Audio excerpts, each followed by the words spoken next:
ప్రభు నామన కూడి వచ్చిన సహోదరులకు సహోదరునికి ఉదయకాల సమన మనందరికీ ప్రభును తండ్రి అయిన దేవునికి ప్రియకుమారుడైన యేసుక్రీస్తు దివ్యమైన పరిశుద్ధమైన నామం ద్వారా మీ అందరికీ శుభాభివందనములు తెలియపరుస్తున్నాను.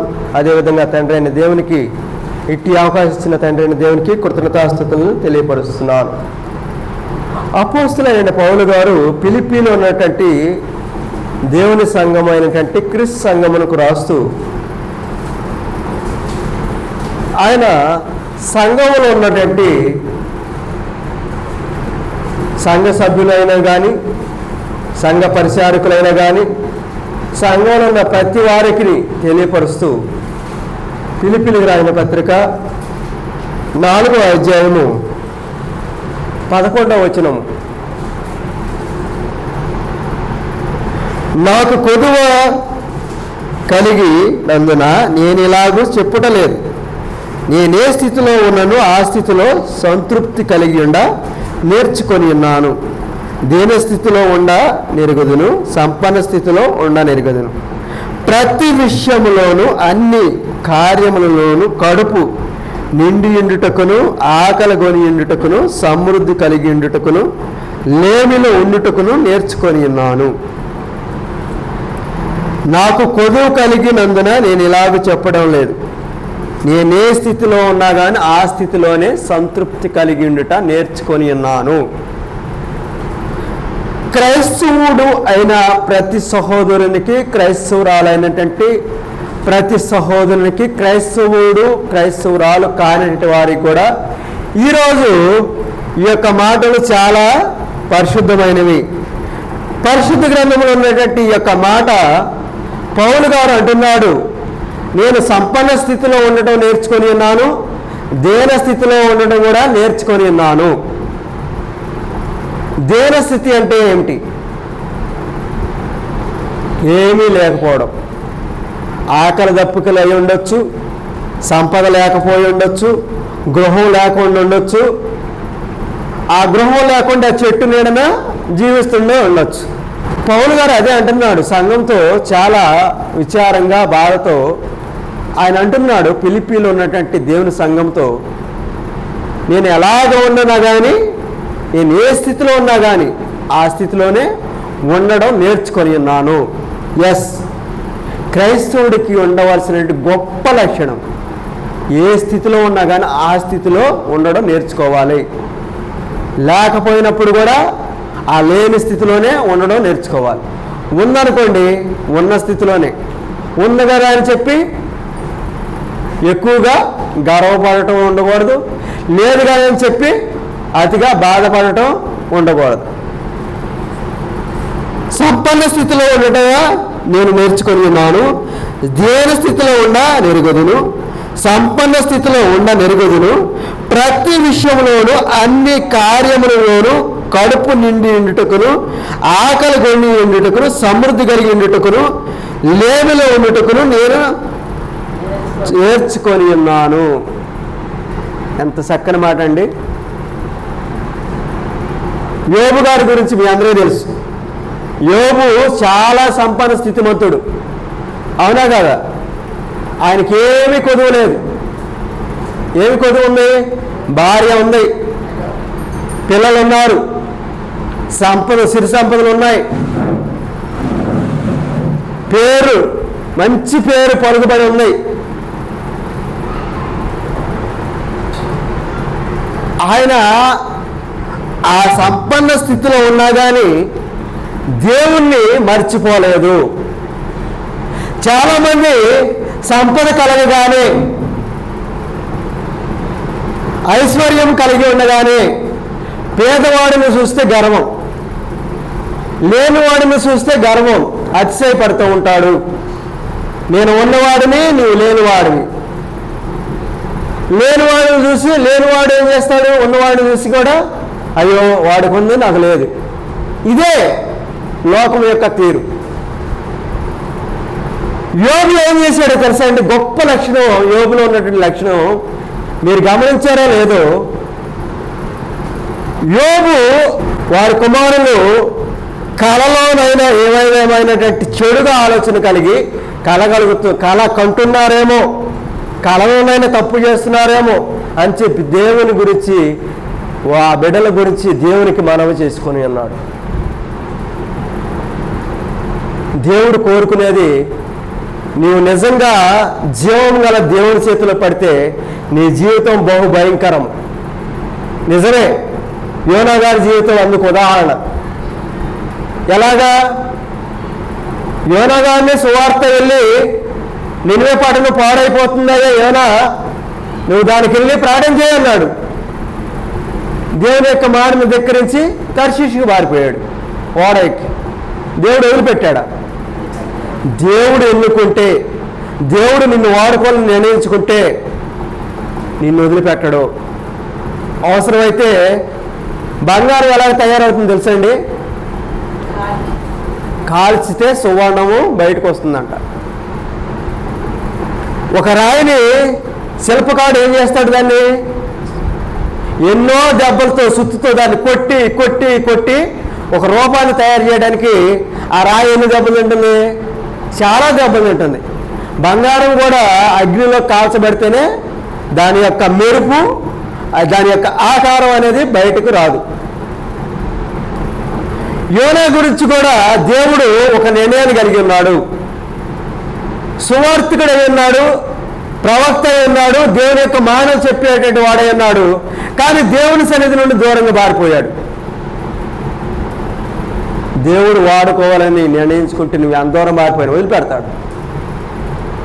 ఓడలో వెళ్తున్నాడు, బీభత్సమైన గాలి తుఫాను ఏర్పాటు చేశాడు. ఆ ఓడలో అందరూ, ఇంక మనం అందరం చనిపోతాము, ఇదేదో మన సావుకే వచ్చింది అని వాళ్ళు వారికి నచ్చిన దేవుడిని, వారు ఆరాధించే దేవుడిని పూజించడం, ప్రార్థన చేయడం మొదలుపెట్టారు. ఎవరి ప్రార్థన వారు చేస్తున్నారు, ఎవరి విజ్ఞాపన వారు చేస్తున్నారు. అయితే ఒక వ్యక్తి ఏం చేశాడు?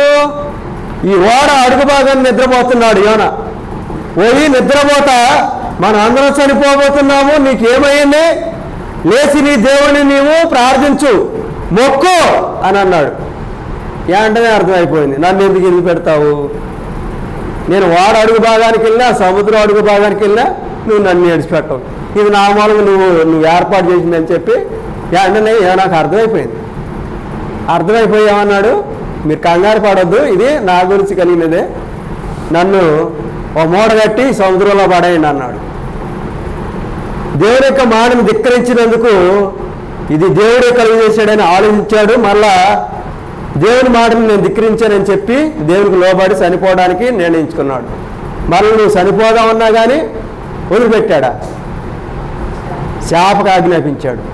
శాప కడుపులో 3 రోజులు భద్రపరిచాడు.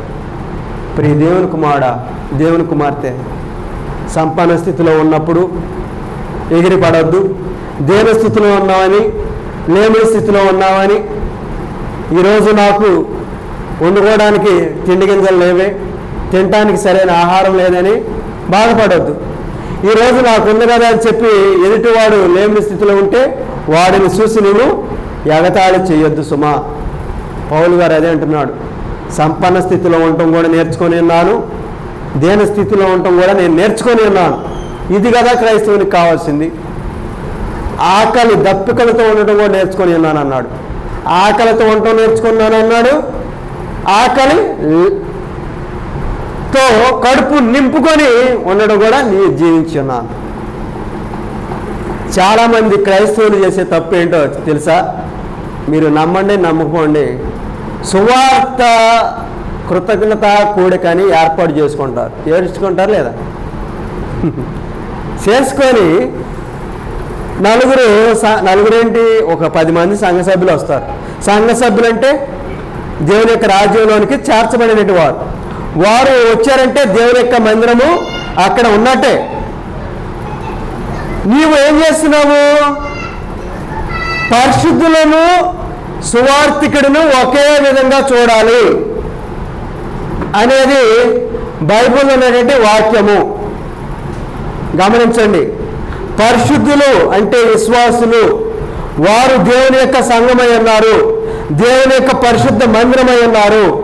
వారిని చిన్న చూపు చూడొద్దు. సంఘ కాపరికిని సువార్తికుని మంచి ఆహారంతో భోజనం పెడతావు. ప్రార్థనకు వచ్చిన వారికి ఒక బిస్కెట్ ఇచ్చి పంపిస్తాడు మహానుభావుడు.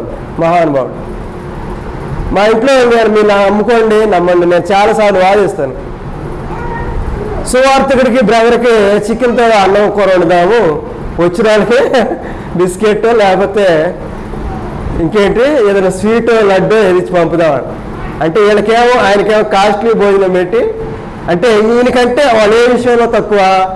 యోహాను సువార్తలో మంచి మాట యేసుప్రభు వారు అంటాడు, పరలోక రాజ్యములో అల్పుడైనటువంటి వాడు బాప్తీసు ఇచ్చి యోహాను తెలుసా? బాప్తీసు ఇచ్చి యోహాను కంటే గొప్పవాడంట. స్త్రీలు కనినటువంటి వారిలో గొప్పవాడు ఎవరైనా ఉన్నాడంటే బాప్తీసు ఇచ్చి యోహాను కంటే గొప్పవాడు ఎవరంటే దేవుని యొక్క సంఘంలో అల్పుడైనటువంటి వాడే గొప్పవాడు. ఆ గొప్పవాడికి నువ్వు ఇచ్చేదేంటి? చిన్న చాక్లెట్ లేకుంటే ఒక బిస్కెటా? సువార్తికునికి వచ్చి మంచి ఆహారం, వాళ్ళతో పాటు నీకున్నదే పెట్టు. కొంతమంది అంటారు, బ్రదరు ఒక గ్లాస్ మంచినీళ్ళు ఇచ్చినా కానీ అదే మీకు దీవెన. నిజమే, అదే కాబట్టి ఇప్పుడు ఈ దేవుని వెళ్ళారా, పరిశుద్ధులను విశ్వాసులను దేవుని మందిరమైనటువంటి వారిని మీరు తక్కువగా చూడొద్దు. కంపల్సరిగా వాళ్ళు ఎప్పుడైనా కృతజ్ఞత కూడికి ఏర్పాటు చేసుకుంటే తోటి సువార్థులతో పాటు వారిని కూడా సన్మానించండి. నీకు అంత ఓపిక లేదనుకోండి, వీరికి పెట్టిందో వాళ్ళకి పెట్టు, లేకుంటే ఉన్నప్పుడే పెట్టు, నీకు కలిగిందే పెట్టు. సువార్థికుడు కూడా ఏం చేయాలంటే, చాలామంది సువార్థికుడు చాలా తప్పు. పిలిపిలు రాని పత్రికలు వారు కడుపుకే దోసులని ఉంది. ఎవరో సువార్థికులు. నిజమే, వారు కడుపుకే దాసులు. ఒక మహానుభావుడు అంటాడంట, అమ్మ మొన్న ఒక సహోదరి ప్రార్థన పెట్టుకుంది, పప్పుషార్ వేసి పెట్టింది, కానీ అమ్మ నువ్వు ఈరోజు బిర్యానీ వండమ్మా, ఈరోజు ప్రార్థన పెట్టుకున్నాం. అదే వండాలో కూడా ఈ మహానుభావుడే డిసైడ్ చేస్తాడు. అది సువార్థికుని యొక్క లక్షణం కాదు, అది దేవుని యొక్క సంఘంలో పరిచారకుని యొక్క లక్షణం కానే కాదు. అసలు అతడు సువార్థికుడే కాదు, అతడు దేవుని యొక్క సంఘంలో పరిచర్యకు పనికి రాడు. కాబట్టి ఇప్పుడు ఈ దేవుని బిడ్డ ద్వారా అటువంటి వారు కడుపుకే దాసులు. కాబట్టి ఎవరిని కూడా చిన్న చూపు చూడొద్దు. పెద్దలు చెప్పే సామెత ఏంటది? అన్నీ ఉన్న ఇస్రాకు అణిగిమణిగా ఉంటుందంట, ఏమీ లేని ఇస్రాకు ఎగిరెగిరి పడుతుందంట. అదే ఇంకా యోబు గారి దగ్గరికి తన భార్య వచ్చి ఒక మాట అంటది, సంపద తీసేస్తాడు, పిల్లలను తీసేస్తాడు, ఆ సమాజంలో ఉండే గౌరవాన్ని తీసేస్తాడు, మంచి పలుకుబడిని తీసేస్తాడు. దేవుడు యోబును శోధించాలని, కానీ ప్రాణం మటుకు తీయదలుచుకోలేదు. శోధన మొదలుపెట్టినప్పుడు వెంటనే భార్య వచ్చి అంటది, దేవుడు దేవుడు దేవుడు అని నమ్మావు, దేవుడికి ప్రార్థన చేస్తావు, దేవుడిని ఆరాధిస్తావు, మరి నీకు కలిగినటువంటి ఈ బాధ ఏంటి? నీ కుమారుడు చనిపోయారు, నీ ఆస్తి పోయింది, నీకు సమాజంలో మంచి పేరు పోయింది, ఇప్పుడైనా నీ దేవుని దూషించి బయటికి రా అంటది. ఆయన అంటాడు, పిచ్చిదానా, ఉన్నప్పుడే దేవుణ్ణి ఆరాధించడం కాదు, లేనప్పుడు కూడా నువ్వు దేవుణ్ణి ఆరాధించాలి. నీకు మేలుగిన చాలామంది సంఘంలో సాక్ష్యం చెప్తారు. సాక్ష్యం నువ్వు ఎవరికి వరకు చెప్తున్నావు చెప్పండి? సంఘంలో సాక్ష్యం చెప్పొచ్చా చెప్పకూడదు? చెప్పొచ్చు సాక్ష్యం. ఎవరి గురించి చెప్తావు? యేసుక్రీస్తు వారి గురించి చెప్పు, తండ్రి యెహోవాదేవుని గురించి చెప్పు, పరిశుద్ధుని గురించి చెప్పు, దేవుని యొక్క కార్యం గురించి చెప్పు. నీ గురించి నువ్వు చెప్పటం అది సాక్ష్యమా? నీ కుటుంబం గురించి నీ గురించి ఎవరు చెప్పమన్నారు? పౌలు గారిని కూడా ఏమన్నాడు? నీ పేరు ఇక సౌలు కాదు, నేను పౌలుగా మారుస్తున్నాను, నీవు నాకు సాక్షిగా ఉండు అన్నాడు. పౌలు గురించి ఆయన డబ్బా కొట్టుకోలేదు, క్రీస్తుని గురించినటువంటి మాటలే ఆయన చెప్పాడు, క్రీస్తుని గురించిన సాక్ష్యమునే ఆయన చెప్పాడు. కాబట్టి దేవుని బిడ్డలారా, ఎవరైనా నీకు లేదని ఎగతాళి చేసినా తగ్గించుకో, ఉందని మిడిసిపడద్దు, గర్వపడద్దు. గర్వానికి ముందు ఏమి నడుస్తుంది? నాశనం ముందు గర్వం నడుస్తున్నాడు, పడిపోవడానికి ముందు గర్వం కంపల్సరీగా నడుస్తుంది. కానీ క్రైస్తవునికి ఉండవలసింది ఏంటంటే గర్వం అంటే క్రీస్తు నా యందు ఉన్నాడన్న ధైర్యం, ఆ గర్వం మనకు ఉండాలి. కాబట్టి ప్రియ దేవుని బిడ్డలారా, దేవునికి ప్రీతికరమైన సేవ చేయండి, దేవునికి ఇష్టమైనటువంటి ఆరాధన చేయండి. దేవునికి ఇష్టమైనటువంటి కుమారుడుగా నువ్వు ఉంటే నిన్ను ఆకలి దప్పికలతో ఉంచాడు. ఏలియాకు కాకుల ద్వారా పంపించాడు. ఏంటిది? ఆహారాన్ని. కాకులు పోషించాయి ఆయన, తెలుసా? ప్రియ దేవుని బిడ్డలారా, అంతకన్నా పక్షుల కంటే గొప్పవాడు నువ్వు. ఎందుకంటే దేవుని యొక్క స్వరూపంలో నువ్వు తయారు చేయబడ్డావు మనిషివి. ఆయన రూపంలో మనల్ని ఆయన నిర్మించుకున్నాడు. మనం ఆకలి దప్పులతో ఉండడం ఆయనకి ఇష్టమా? ఈరోజు లేగానే కేంద్ర ప్రభుత్వం మంచి నిర్ణయం తీసుకుంది అనే వార్త నేను వాట్సాప్లో చూశాను. ఏంటంటే భిక్షమెత్తేటి వారికి ధన రూపంగా డబ్బులు ఇవ్వద్దు, దీన్ని రద్దు చేద్దాము అని చెప్పి మోడీ గారు నిర్ణయం తీసుకున్నట్టు ప్రకటన చేశాడు. అయితే ఏం చేయాలి అంటే, మీరు మీ వద్దకు ఎవరైనా వస్తే మంచినీళ్ళు ఇవ్వండి, లేకుంటే వారికి ఆకలి తీర్చండి, ఏదైనా అవసరం అయితే ఇవ్వండి, కానీ డబ్బు రూపంగా మటుకు వారికి సహాయం చేయొద్దు. మన దేశం ఇప్పుడిప్పుడే అభివృద్ధి చెందుతుంది, దీన్ని తీవ్రంగా ఖండిస్తున్నా అని చెప్పి దీని విషయమే ఒక నిర్ణయానికి వచ్చాము అని చెప్పి ప్రకటన చేసిన విషయం ఒక సహాయుడు వాట్సాప్ చేశాడు. ప్రియ దేవుని బిడ్డలారా, నిజమే, ఆకలితో ఉన్నటువంటి ఒక వ్యక్తికి ఆహారం పెట్టి చూడండి, ఆ వ్యక్తిలో నుండి ఆ ముఖంలో ఉండేటట్టు ఆ చిరునవ్వు చూస్తే మీకు కంపల్సరిగా అటువంటి వారిలో ఉంటాడండి దేవుడు.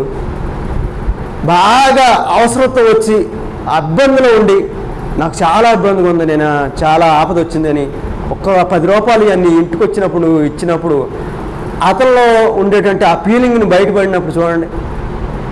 అందుకని తండ్రి అయిన యెహోవా దేవుడు అంటాడు, తీర్పు తీర్చేటప్పుడు గొర్రెలు ఒకవైపు మేకల వైపు నిలబెట్టినప్పుడు ఆ మేకలు ఉండేటట్టు కొంతమంది అంటారు, అయ్యా నీ నామమును దెయ్యం వెళ్ళగొట్టలేదా, నీ నామాన్ని మేము ప్రకటన చేయలేదా, మమ్మల్ని ఎందుకు ఇటువైపు నిలబెట్టామంటే, అక్రమం చేయువారులారా నా యొద్ద నుండి తొలగిపోండి అన్నాడు. అక్రమము, క్రమము వేరు, అక్రమము వేరు. క్రమం అంటే ఒక పద్ధతి, ఒక క్రమము. అక్రమం అంటే ఒక పద్ధతి కాదు, సరైన పద్ధతిలో నడవనట్టు వారు అక్రమం చేయవారు. కాబట్టి ప్రభువా అని పిలిచి ప్రతివాడు దేవుని యొక్క పరలోక రాజ్యంలోనికి ప్రవేశింపడు, కానీ దేవుని యొక్క చిత్తాన్ని జరిగించేవాడే పరలోక రాజ్యాల్లోకి వెళ్తాడు. దేవుని సన్నిధిలో ఉన్నట్టు నీవు దేవుని ఆరాధించే విషయంలో దేవునికి లోబడాలి. దేవుని మందిరానికి వచ్చిన తర్వాత దేవుని యొక్క మార్గం మీద ఆ మార్గాన్ని నువ్వు నడవాలి. కొంతమంది సువార్థికులను బాగు చేసుకుంటున్నారు. ఎలా బాగు చేసుకుంటున్నారు? వారికి ఇష్టమైన రీతిలో, వారికి అనుకూలమైనటువంటి రీతిలో, వారి స్వకీయ దురాశలకు అనుకూలమైనటువంటి బోధకులను కూడా తయారు చేసుకునే వారు ఉన్నారు, లేరా? ఆగండి, నేను చెప్పాక చేయండి. అది కాదు బ్రదర్, ఇది కాదు బ్రదర్, ఇది యెషయా గ్రంథంలో ఉంది. పర్వతం, దేవుని యొక్క యాకోబు దేవుని పర్వతం మనం ఎక్కి వెళ్దాం రండి. గుంపులుగా అంత్యకాల దినముల్లో దేవుని యొక్క మందిర పర్వతానికి వెళ్తాము. యెషయా గ్రంథం చూడండి, 2వ అధ్యాయము 3వ వచనం. ఆ కాలమున సియోనులో నుండి ధర్మశాస్త్రము యెరూషలేములో నుండి యెహోవాకు బయలువెళ్ళును. జనములు గుంపులుగా వచ్చి యాకోబు దేవుని మందిరమునకు యెహోవా పర్వతమునకు మనము వెళుదము రండి, ఆయన తన మార్గముల విషయమై మనకు బోధించును, మనము ఆయన త్రోవల్లో నడుతాము. ఏం చేస్తాడటండి? దేవుని యొక్క మార్గాలు దేవుడు బోధిస్తాడు, ఆ మార్గాల్లో నడవాలి. కానీ మనుషులు పెట్టే మార్గంలో సంఘము నడవాడు, మనుషులు బోధించేటువంటి విషయాల్లో సువార్థికులు నడవాడు.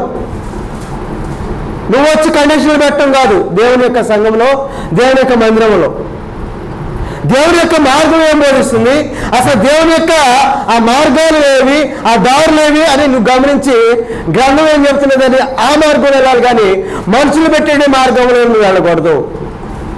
బ్రదర్, సెమీ క్రిస్మస్ చేద్దామా? బ్రదర్ కోడాలు పెట్టుకొని ఒక ఇద్దరు ముగ్గురిని మంచి పాటలు పాడి ఎగిరేయడం అని పిలుద్దామా?